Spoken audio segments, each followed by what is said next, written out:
Picture this. You're 14 years old. Right now, at 14, you're worried about a math test, or whether your voice is going to crack in front of your crush, or how to beat the final boss in whatever game everyone's obsessed with this week. Now imagine instead, at that exact age, someone hands you a ring, or a goat, or a piece of land, depending on where you live, and says, "Congratulations, you're married. No prom, no awkward first date. Just straight to 'till death do us part.'" Sounds insane, right? Sounds like something out of a horror movie. But here's the twist. For most of human history, this wasn't the horror movie. This was Tuesday. And by the end of this video, you're going to understand exactly why, and honestly, you might walk away a little less judgmental about your ancestors, or at least a little more terrified of them. Let's get into it. First things first, we need to smash a myth right out of the gate because the internet loves to be dramatic about this topic. When people say, ancient humans married at 14, they're not saying every single person on Earth got hitched the moment they hit double digits +4. That's not how it worked. Marriage ages varied wildly depending on the century, the culture, the class you were born into, and honestly, just how rich your dad was. But the pattern is real.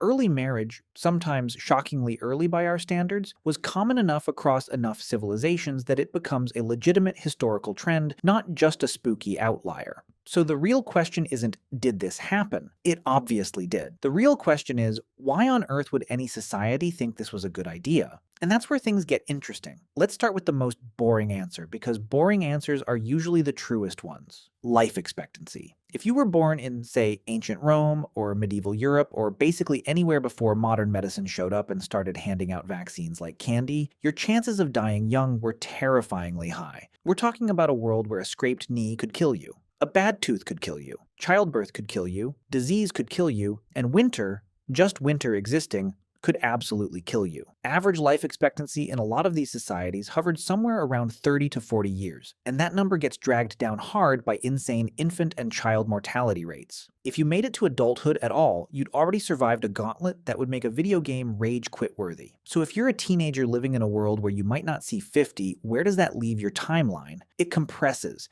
Everything gets pushed forward. Childhood ends early because it has to. You're expected to work early, contribute early, and yes, marry early. Because the biological clock isn't just a modern anxiety, it was a brutal, unforgiving reality back then. Waiting until your late 20s to start a family wasn't playing it safe.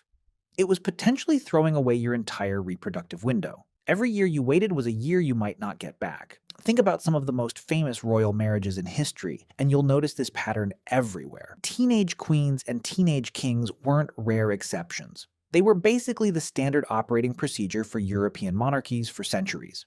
A 13-year-old betrothal here, a 14-year-old wedding there, all stitched together like some enormous slow-motion chess game where the pieces were actual human children. And it wasn't just Europe. Similar patterns show up in ancient dynasties across Asia, the Middle East, and beyond, where royal marriages functioned as the original diplomatic treaty. Except instead of signatures, you had rings, dowries, and a whole lot of pressure on a very young person to produce an heir as quickly as possible.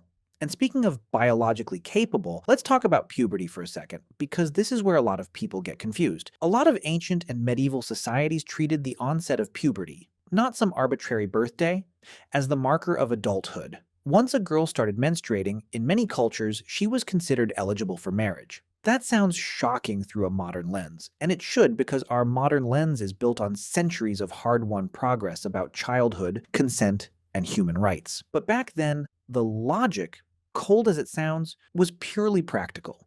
Society needed reproduction to continue the family line, the workforce, the tribe, the kingdom. Waiting around for what we'd now consider psychological or emotional maturity wasn't really on anyone's radar. Nobody was thinking about brain development finishing at 25. Nobody had that information. They were thinking about survival, lineage, and labor. And here's a detail that a lot of people miss. Being married at 14 didn't always mean what you're picturing in your head right now. In many documented cases, especially among European nobility, a marriage could be formally agreed upon, sometimes even at ridiculously young ages like 7 or 8. But the actual consummation and cohabitation would be delayed for years until both parties were considered old enough. So you'd have these bizarre situations where two kids were legally, technically married, but they'd go back to their normal lives, playing, learning, growing up separately until they were old enough to actually live as husband and wife. It's less child marriage in the way we imagine it, and more like a really, really early engagement with legal paperwork. Not great still deeply uncomfortable by today's standards, but not always the same nightmare scenario people assume. Now let's zoom out from royalty for a second, because most humans throughout history were not princes and princesses. Most people were farmers, laborers, artisans, regular folks just trying to survive the week. And for them, marriage worked on a totally different logic. Economics. Marriage wasn't about romance. It was a business merger. You needed hands to work the field. You needed someone to help run the household, raise children who would eventually also work the field, and pool resources with another family so everyone had a better shot at surviving harsh winters, bad harvests, and unpredictable disasters. A larger household meant more labor. More labor meant more survival. Love, if it happened, was basically a bonus feature. Nice to have, not required for the system to function. And this is where age at marriage becomes less about how old is old enough to be an adult, and more about how old is old enough to be useful. In agricultural societies, children started working almost as soon as they could walk. By the time they hit their early teens, many were already functioning as fully contributing members of the household economy. So the leap to marriage wasn't this massive jump from innocent child to responsible spouse the way we'd imagine it today. It was more like a continuation of a life that had already been full of responsibility for years. A 14-year-old in that world had likely already been cooking, farming, weaving, herding, or apprenticing in a trade for half a decade. The idea of childhood as this long, protected, carefree phase of life we cherish today is actually a relatively modern invention. And that fact alone should be blowing your mind a little bit right now. Let's pause and let that sink in, because it's honestly one of the wildest reframes in this whole topic. Childhood, the version we know, with school, play, protection from adult responsibilities, extended dependency on parents well into your 20s, is a luxury. A historically recent, hard-won luxury made possible by economic development, public education systems, child labor laws, and a general societal agreement that kids deserve time to just be kids before the weight of adulthood lands on them. For the vast majority of human history, that luxury didn't exist. You grew up because you had to, and the transition into adult responsibilities, including marriage, happened far earlier than modern brains are comfortable imagining. Let's talk dowries and bride prices for a second too, because this economic angle goes even deeper than just more hands on the farm. In a lot of ancient societies, a daughter reaching marriageable age wasn't just a milestone, it was a financial event. Families sometimes viewed daughters as assets to be married off strategically, either to secure a dowry payment, receive a bride price, or forge a useful alliance with a neighboring family. The earlier a girl could be married, the sooner a family could lock in whatever economic or social benefit came attached to that marriage, and the less risk there was of, say, a scandal, an unwanted pregnancy outside of marriage, or some other social complication messing up the family's plans. It's uncomfortable to think about people as assets on a ledger, but that's genuinely how a lot of ancient economic systems treated marriageable daughters, whether we like it or not. Now, let's talk religion, because you knew this was coming. Nearly every major world religion, in its historical texts and traditions, has something to say about marriage age, and a lot of it lines up disturbingly well with the as soon as physically possible logic we've already covered. Religious frameworks in many ancient cultures treated marriage not just as a social contract, but as a sacred duty tied to reproduction and the continuation of faith communities. Populating the next generation of believers, workers, and defenders of the tribe or kingdom was seen as a moral good, sometimes even a religious obligation. And when your religious texts were written thousands of years ago, in societies already operating under the life is short, act fast survival logic we've been talking about, well, it's not exactly shocking that the marriage guidance baked into those traditions reflects the world they came from. This isn't a gotcha against any one religion. Nearly all of them across nearly every region share some version of this pattern, because they were all responding to the same brutal realities of ancient and medieval life. It's worth pointing out, too, that ancient legal codes reinforced all of this right alongside religion. Some of the earliest written law codes in human history include specific rules about marriage age, dowries, and family obligations, precisely because societies needed clear, enforceable rules for something this economically and socially important. When you write down, "This is the age at which a person can be married," you're not describing some wild fringe practice. You're formalizing something already deeply woven into how that entire civilization functioned. Law doesn't usually invent brand new social behavior out of nowhere. It codifies what's already happening on the ground. By the way, if you want to go even deeper into the secret lives of ancient humans, I just launched a full course called The Secret Lives of Ancient Humans. 10 modules, 3+ hours of content covering everything we never talk about on YouTube. What they feared, how they communicated, what hunted them, and much more. Plus an exclusive PDF guide included. Link in the description. See you inside. Okay, here's a question you might be screaming at your screen right now. Didn't anyone think this was messed up back then? Surely someone, somewhere, at some point in history looked at a 14-year-old getting married off and thought, hey, maybe this isn't great? And the answer is yes, actually. It's not like moral concern about this is some brand new 21st century invention. Plenty of historical writers, philosophers, and even religious authorities across different eras expressed discomfort with extremely young marriages, especially when it clearly involved exploitation, cruelty, or obvious mismatches in age and power. The concept of consent, dignity, and appropriate maturity for marriage wasn't invented last Tuesday. But, and this is the key part, these concerns existed inside a broader cultural framework that still normalized early marriage as an unavoidable fact of life. It's like complaining about how cold winter is.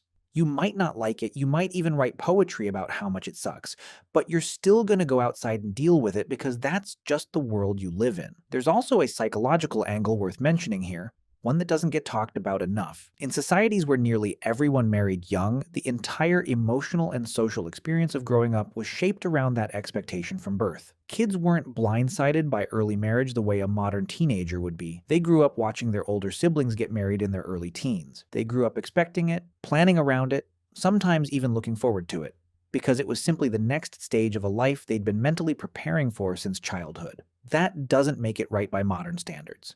And it definitely doesn't erase the very real hardships that came with early marriage, especially for young brides who often had limited power in these arrangements. But it does explain why the whole system managed to sustain itself for so long without collapsing under its own weight, because everyone inside it had been conditioned, generation after generation, to see it as completely normal. So when did this actually start changing?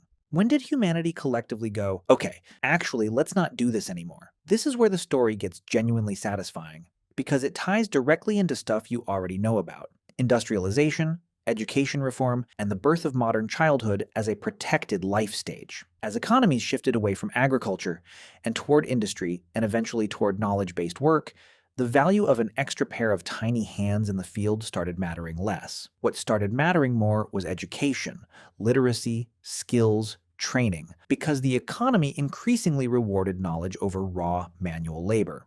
And you can't cram years of education into someone's brain if you're marrying them off and putting them straight into adult responsibilities at 14. Society needed people to stay kids longer, specifically so they could become more valuable, more skilled adults later. Suddenly, extending childhood wasn't just a nice moral upgrade. It became an economic necessity too. At the same time, medicine was catching up. Life expectancy started climbing, and dramatically. Fewer people were dying from things that used to be near guaranteed killers. Suddenly, waiting until your 20s to marry and have children wasn't the reproductive gamble it used to be, because you had a realistic shot at actually living long enough for that later to arrive. The entire calculus that justified early marriage for thousands of years, life is short, so act fast, started falling apart piece by piece, generation by generation, as life stopped being quite so terrifyingly short. And then, layered on top of all of that, came something even more powerful: the modern human rights movement. Throughout the 19th and 20th centuries, growing international awareness around child welfare, consent, education access, and basic human dignity led to widespread legal reform. Countries around the world began setting formal minimum marriage ages, often in the range of 16 to 18, specifically to protect children, especially girls, from being forced into marriages before they were physically, emotionally, or legally prepared for the massive responsibilities that come with it. This wasn't some sudden overnight switch flipped by one single event. It was decades, sometimes centuries, of slow, grinding cultural and legal transformation. But the direction of that transformation is undeniable. Practically the entire modern world has moved firmly away from the ancient logic of as soon as biologically possible and toward as soon as genuinely ready. It's kind of wild when you map it out on a timeline. For roughly 99% of human history, the as soon as physically possible model dominated. Then, in what amounts to a tiny sliver of time on the grand scale of human existence, really just the last 150 years or so, the entire framework flipped. That's not a slow evolutionary crawl. That's practically a sprint, historically speaking. Something that had been baked into human civilization since the earliest recorded societies got substantially rewritten within a handful of generations. That should tell you something important about how fast culture can actually move once the underlying economic and medical conditions shift underneath it. Now, here's the part that might actually surprise you the most. This history isn't fully finished. Even today, in various parts of the world, child marriage still exists, still gets debated, still gets legislated against in real time. International organizations track it, campaign against it, and push for stronger protections precisely because the ancient logic we've been discussing this entire video hasn't magically vanished from human culture. Poverty, lack of education access, and deeply entrenched traditions can still push families in some regions toward marrying off children far younger than modern global norms consider acceptable. So this isn't purely a "look how weird our ancestors were" history lesson. It's also a reminder that the forces which drove early marriage for thousands of years, economic desperation, lack of education, short life expectancy in the roughest corners of the world, are still active pressures in certain places today. The past isn't always as far away as we'd like to believe. And that's honestly the uncomfortable through line connecting all of this together. Early marriage was never really about some ancient obsession with weddings or some cultural quirk that shows up randomly in the history books. It was a downstream symptom of much bigger forces: poverty, mortality, agriculture, politics, and religion, all tangled together into one massive survival strategy. Wherever those underlying conditions persist today, you tend to still see traces of that same old pattern trying to reassert itself. Fix the underlying conditions: better healthcare, better education, stronger economic opportunity, and the pattern reliably starts to fade. It's less a story about marriage, honestly, and more a story about what happens to human behavior when survival gets that difficult. So let's bring this all the way back around. Why did ancient humans marry at 14? Not because they were universally monstrous, and not because every single ancient person thought childhood didn't matter. It's because they were operating inside a completely different survival equation than the one you and I get to enjoy today. Short life expectancy meant every year mattered. Agricultural economies meant kids were already functioning as adults well before their teens even started. Political dynasties meant marriage was a strategic weapon, not a romantic milestone. Dowries and bride prices turned daughters into economic assets that families wanted to secure early. Religious and legal frameworks reflected and reinforced all of that, because they were built by people living inside those same brutal realities. And crucially, none of this was static. Humanity kept nudging, kept questioning, kept slowly reforming this system over the span of centuries, until industrialization, medicine, education, and human rights movements collectively dragged the concept of marriage age into something that finally, mercifully, resembles what most of the world considers acceptable today. And honestly, maybe the real lesson here isn't just about marriage age at all. Maybe it's about how much of what we consider obviously right or obviously wrong is actually shaped by the specific conditions of the world we happen to be born into. Every generation looks back at the ones before it and feels a mix of judgment and disbelief. How could they possibly have thought that was okay? And every generation, whether they realize it or not, is quietly setting up the next group of humans to look back at them with that exact same expression. So next time you're tempted to feel smugly superior to people who lived 1,000 years ago, and trust me, it's tempting, just remember, they weren't idiots. They were surviving a world stacked against them in ways most of us, thankfully, will never have to fully understand. And somewhere down the line, someone's going to be making a video about us, wondering how on earth we thought some of our normal, everyday habits were a good idea. History's a loop, and we're all just temporary main characters in it. If this kind of deep dive into how ancient societies actually worked is your thing, you know exactly what to do. Smash that subscribe button because there's a whole lot more historical weirdness waiting to be unpacked. And trust me, this was just the tip of a very, very strange iceberg.